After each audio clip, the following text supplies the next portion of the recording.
More debate over what the cannabis industry ought to look like for the unincorporated parts of San Luis Obispo County. The Board of Supervisors held a special meeting today, and it was a long one. Angel, do we know, are they any closer to a decision here? Dan, they definitely are closer, but not close enough to making a final decision on a permanent ordinance. Now, today was the third public meeting, this one lasting nearly 9 hours.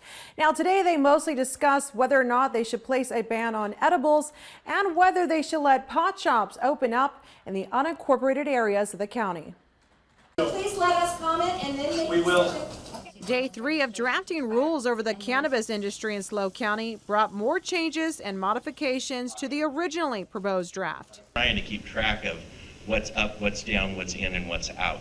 Supervisor John Pashon first advocated to ban all production of marijuana edibles, citing concerns over children getting their hands on them accidentally. It's a much better method of ingesting as opposed to those who don't necessarily want to smoke. The board backed off outlawing edibles, but agreed there must be rules on the packaging so children don't confuse them for candy. To be able to make sure that the edible packaging is child-proof and has got very, very clear warning labels on it. Supervisors Debbie Arnold, Lynn Compton, and John Pashon are leaning toward the idea of prohibiting medical marijuana storefronts in the unincorporated towns. There's still going to be dispensaries in cities, so I'm not really sure how they think banning it in the county towns would be effective in any way.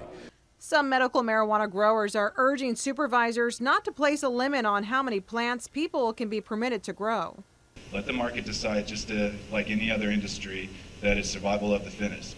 A handful of neighbors against cannabis cultivation expressed concerns over traffic, crime, the smell, and water usage. It is not about the money that cannabis farmers will bring, but about the people who bought their property years ago, wanting to live in a quiet, safe, and non-commercialized community. With the time running out on day 3, the future of cannabis cultivation in SLO County has yet to be decided.